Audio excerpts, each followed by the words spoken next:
अरविंद केजरीवाल मामले की सुनवाई बिना कोई फैसले के आज खत्म हो गई है। सुप्रीम कोर्ट ने अंतरिम जमानत पर फिलहाल कोई आदेश नहीं दिया है। और जो बेंच सुप्रीम कोर्ट की आज बैठी थी वो इस मसले पर बिना कुछ कहे उठ गई। ये कहा जा रहा था कि 2:30 बजे के आसपास फैसला आ सकता है, लेकिन सुप्रीम कोर्ट ने इस मसले पर कुछ नहीं कहा अंतरिम जमानत के, और बेंच उठ गई। सुप्रीम कोर्ट ने ये कहा कि मुख्य मामले पर सुनवाई गुरुवार को होगी। तो अंतरिम जमानत का जो मसला है उस पर कुछ नहीं कहा है सुप्रीम कोर्ट ने। हमारे साथ हमारे सहयोगी शरद शर्मा है और उनके साथ हमारे अन्य सहयोगी आशीष भार्गव इस वक्त हैं। शरद, सुप्रीम कोर्ट ने कुछ नहीं कहा, इसका क्या मतलब है? क्या आप आशीष से इस बारे में पूछेंगे?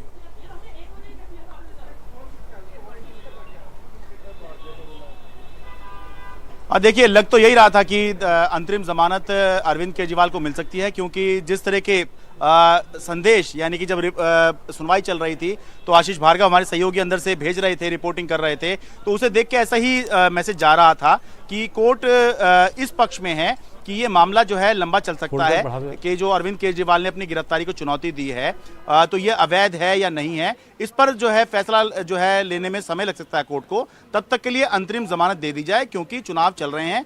लेकिन ऐसा लग रहा था कि हो जाएगी जमानत, अंतरिम जमानत मिल जाएगी, लेकिन नहीं मिली। आशीष जी, ये होते होते हम आपके मैसेज देख रहे थे, आपके संदेश देख रहे थे, ऐसा लग रहा था कि बिल्कुल फैसला कभी भी आ सकता है, लेकिन अब ऐसा लग रहा है कि फैसला कुछ टल गया है क्या?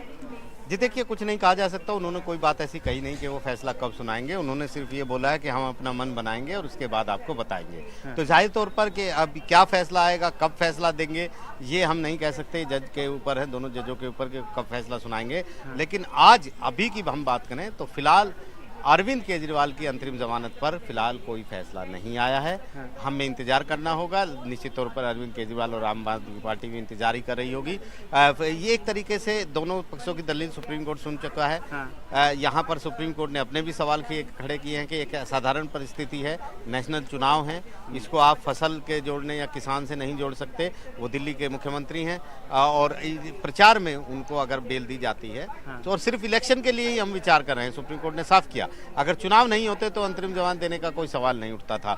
दूसरा, सुप्रीम कोर्ट ने यह भी कहा कि हम चाहते हैं कि अगर अंतरिम जमानत पर अरविंद केजरीवाल बाहर आए तो वो सीएम के तौर पर अपनी ऑफिशियल ड्यूटी जो है वो ना निभाएं, यानी कोई फाइल साइन ना करें, किसी तरह का कोई सीएम वाला काम ना करें। लेकिन यहाँ पर ईडी की तरफ से तुषार मेहता अपीयर हुए थे, उन्होंने काफ़ी पुरजोर विरोध किया, आम आदमी खास आदमी की बात की। उन्होंने कहा कि कानून सबके लिए बराबर है, आप सिर्फ इसलिए कि वो राजनेता हैं इसलिए आप अंतरिम जमानत नहीं दे सकते, क्योंकि बहुत सारे लोग आम आदमी सड़ रहे हैं, आम लोग सड़ रहे हैं जेलों में, 5000 के करीब नेता भी बंद हैं। तो ये तमाम दलीलें रखी गई हैं, दोनों पक्ष सुने गए हैं।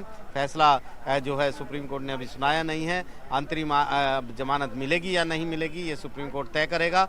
कब तय करेगा ये भी सुप्रीम कोर्ट तय करेगा। तो फिलहाल आज की अभी की बात हम करें तो अभी इस बारे में सुप्रीम कोर्ट ने कुछ नहीं कहा है कि वो फैसला कब सुनाएगा।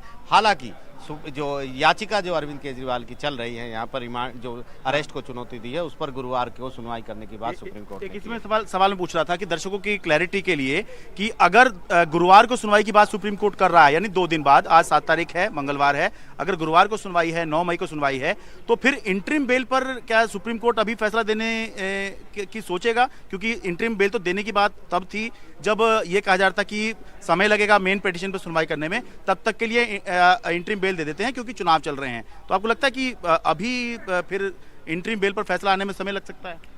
जी देखिए, ज़्यादा समय नहीं लगना चाहिए क्योंकि समय की बात है। सुप्रीम कोर्ट भी ये कह रहा है कि इसमें समय लगेगा, इसलिए हम अंतरिम जमानत पर विचार कर रहे हैं। क्योंकि एक बार सुप्रीम कोर्ट ने अपना फैसला दे दिया, उन्होंने साफ कर दिया है कि ये इतना आसान फैसला नहीं है कि आज और कल में हम सुनवाई पूरी करके लगा दें या इसमें फैसला दे दें। उन्होंने ये भी कहा कि हो सकता है कि ये मामला जो है छुट्टियों के बाद चला जाए, क्योंकि 17 मई सुप्रीम कोर्ट में वैकेशन 17 मई के बाद शुरू होगी जो 10 जुलाई तक चलेगी। तो 1.5 महीने करीब जो है सुप्रीम कोर्ट सिर्फ वैकेशन बेंच यहाँ पर बैठेंगी। तो ऐसे में सुप्रीम कोर्ट ने एक बीच का रास्ता निकाला, क्योंकि चुनाव है, प्रचार उनको करना है, सीएम है, इसलिए वो विचार कर रहे हैं। असाधारण कि ये समय लौट के नहीं आएगा ये वाला, जी, क्योंकि चुनाव पूरे हो जाएंगे उसके बाद कोई फायदा नहीं है। तो मुझे लगता है कि सुप्रीम कोर्ट जो अंतरिम जमानत है उस पर जल्द से जल्द शायद वो फैसला देने की सोचेगा, क्योंकि वक्त कीमती है यहाँ पर। क्योंकि सुप्रीम कोर्ट ने पिछली सुनवाई में साफ तौर पर सिंघवी साहब से पूछा था कि दिल्ली में जो है चुनाव कब हैं, तो उन्होंने बताया था कि 25 तारीख को चुनाव है, लेकिन 23 तारीख को चुनाव प्रचार खत्म हो जाएंगे। लेकिन आज वो पंजाब की भी बात कर रहे थे, पंजाब में शायद आखिरी फेज में 1 जून को चुनाव है, उस पर भी तुषार मेहता ने आपत्ति जताई थी कि पहले ये दिल्ली की बात कर रहे थे, अब ये पंजाब की बात लेकर आ गए हैं। तो निश्चित तौर पर सबके मन में यही सवाल है और इस सवाल का जवाब किसी के पास नहीं है। 2 लोगों के पास है, उसमें एक है जस्टिस संजीव खन्ना, दूसरे हैं जस्टिस दीपांकर दत्ता। ठीक है।